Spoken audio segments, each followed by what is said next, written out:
No momento em que eu vou realizar o assentamento de um revestimento cerâmico, qual argamassa eu devo utilizar? A C1, a C2, a C3? Será que a argamassa C1, a C2 ou a C3 pode ser utilizada no assentamento de porcelanato? E piso sobre piso? Quando que eu devo fazer a dupla colagem no revestimento cerâmico? E qual desempenadeira eu devo usar para cada tipo de revestimento? Tudo isso e muito mais é o que nós vamos tratar em mais este vídeo aqui do canal. Meu nome é Igor Gonçalves, sou engenheiro civil aqui da RV Construções e Perícias. Pegue papel e caneta que hoje vai ser muita informação, anote bem todas as dicas, inscreva-se aqui no canal para fortalecer o nosso trabalho, deixa já o like aqui no vídeo se esse conteúdo faz sentido para você e vamos lá esclarecer todas as dúvidas sobre argamassa para revestimento.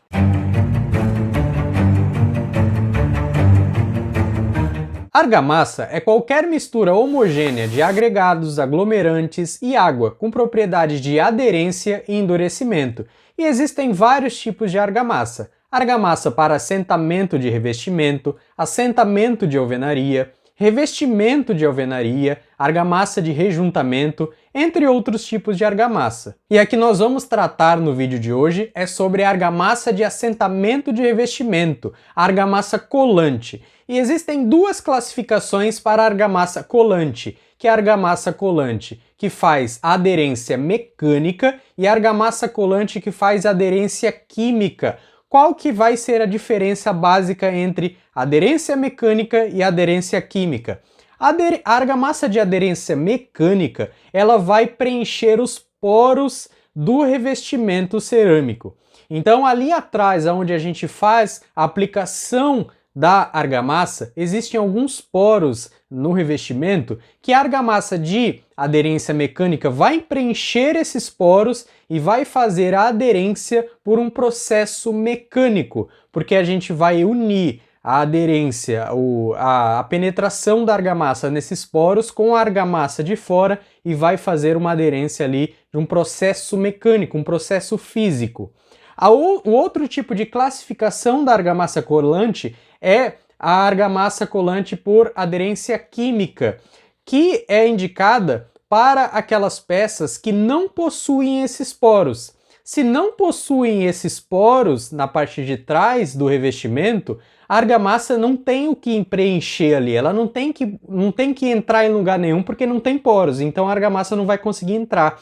Então ela vai fazer a aderência química, ou seja, vai passar a argamassa na peça, vai passar a argamassa também no substrato e isso vai grudar, vai formar uma aderência química, não vai fazer a aderência mecânica da espécie física, vai colar quimicamente. E essa argamassa de aderência química é utilizada, por exemplo, em porcelanato. A gente utiliza essa argamassa de aderência química em porcelanato porque o porcelanato ele é vitrificado, ou seja, ele não tem esses poros. Então a gente não pode utilizar a argamassa de aderência mecânica no porcelanato, porque ele não tem esses poros. A argamassa de aderência mecânica não vai fazer efeito, né? O efeito desejado, o efeito eficaz. Então para o porcelanato, que ele é vitrificado, não tem poros, a gente utiliza a argamassa de aderência química.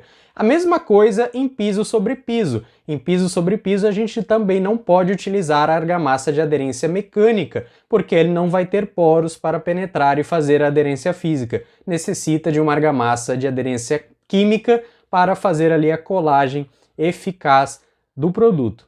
E quando a gente fala da argamassa de aderência mecânica, nós temos as famosas AC1, AC2 e AC3, muito conhecida aí no mercado. E quando que eu vou utilizar cada uma delas? A AC1 ela é muito recomendada apenas para ambientes internos, ali do uso residencial. Então a gente pode utilizar argamassa AC1 em pisos e paredes de salas, dormitórios e até ambientes molhados mesmo, áreas molhadas mesmo, como banheiros, cozinhas. A gente pode ficar tranquilo e utilizarmos a argamassa AC1.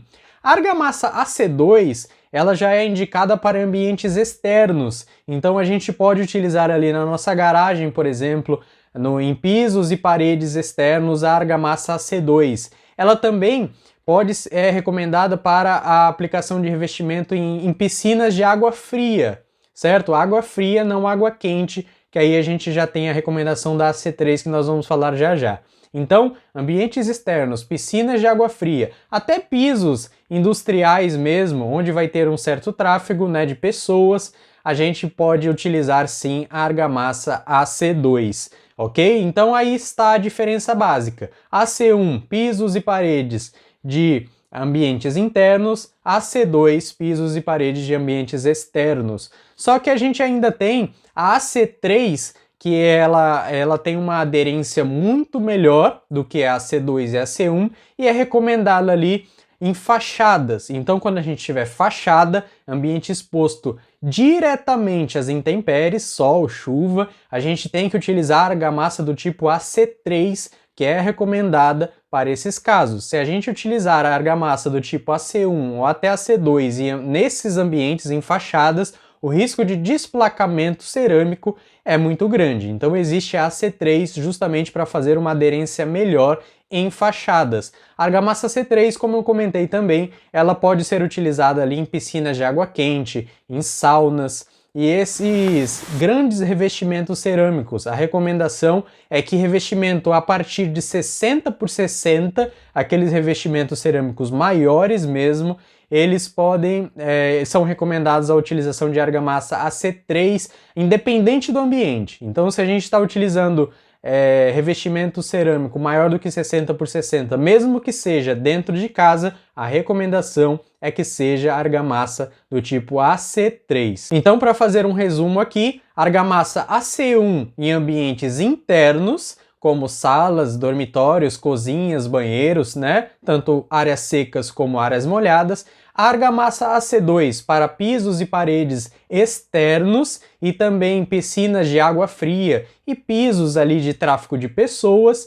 E a argamassa AC3 para revestimento de fachada, piscinas de água quente, sauna e também para revestimentos cerâmicos maiores do que 60 por 60 centímetros. Essas argamassas que eu comentei, a C1, a C2 e a C3, como eu falei no início do vídeo, vai fazer aderência mecânica, ou seja, vão ter poros ali em que essa argamassa vai preencher os poros do revestimento e vai colar por um processo físico que é a aderência mecânica. Agora, se eu quiser já colar um porcelanato, como ele é vitrificado, a gente tem de utilizar a argamassa de aderência química. E existem argamassas no mercado aí especiais para a colagem de porcelanato. Não precisa necessariamente eu chegar na loja de material de construção e pedir uma argamassa que cola por aderência química. Não, a gente pode pedir uma argamassa de porcelanato, por exemplo, que hoje no mercado as empresas aí elas tiveram essa facilidade em nomear as argamassas para cada o seu tipo de utilização. Assim como no piso sobre piso também, como eu não tenho poros para fechar, então não posso utilizar a argamassa de aderência mecânica, eu tenho que utilizar argamassa de aderência química. Então, em piso sobre piso tem que ser utilizado a argamassa de aderência química. Mas lembrando sempre que piso sobre piso eu tenho que fazer um preparo de base antes, por exemplo, utilização do primer sobreposição de pisos. É sempre importante lembrar que em cima de pintura nunca deve ser aplicado revestimento cerâmico sem antes fazer um preparo da base, remover toda a pintura, porque a pintura ela fecha os poros da alvenaria, ela fecha os poros do substrato, então não vai ter como fazer aderência mecânica nesses casos e o revestimento cerâmico ele vai desplacar. Também é importante lembrar que toda peça acima de 900 centímetros quadrados, exemplo, a peça cerâmica 30 por 30, que tem uma área de 900 centímetros quadrados, nós devemos realizar obrigatoriamente pela norma a dupla colagem, ou seja, a gente aplicar tanto a argamassa na peça quanto no substrato, obrigatório para peças maiores que 900 centímetros quadrados.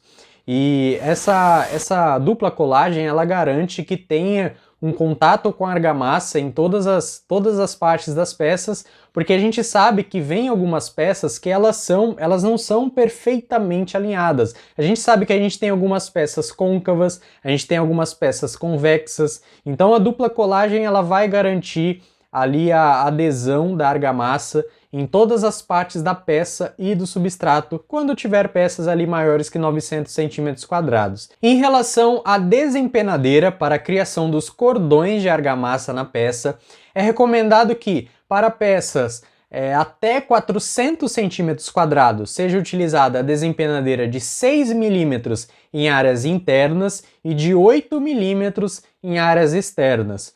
Para peças entre 400 e 900 centímetros quadrados, recomendado que seja a desempenadeira de 8 milímetros em áreas internas e de 10 milímetros em áreas externas. E a partir de 900 centímetros quadrados é recomendado que seja desempenadeira aí com abertura semicircular de 20 milímetros. E esses cordões de argamassa criados com a desempenadeira, eles devem ser quebrados no momento do assentamento, pelo movimento de arraste da peça e também com as batidas do martelo de borracha. E uma pergunta que fazem bastante aqui para nós: posso utilizar argamassa AC1, AC2 ou AC3 no assentamento de alvenaria? E a resposta é não, porque a argamassa AC1, AC2, AC3, ela só tem propriedade colante, recomendada apenas para o assentamento de revestimento cerâmico, e não tem propriedade de resistência mecânica, como é o caso do peso da alvenaria, para ser utilizada em assentamento de alvenaria. Então é isso, espero que você tenha gostado do conteúdo de hoje e entendido as diferenças aí entre os tipos de argamassa e agora saiba escolher o tipo de argamassa ideal para a utilização aí de assentamento de revestimento na sua obra. Vos convido a seguir-nos lá na nossa página do Instagram, @rvconstruções e perícias, que diariamente nós colocamos conteúdos novos por lá. Acompanhar-nos também na RVCast, que é o podcast próprio aqui da empresa, disponível lá no Spotify e aqui no YouTube. E não se esqueça de se inscrever aqui no canal, isso é muito importante pra gente. Deixa já o like aqui no vídeo e nos vemos num próximo conteúdo.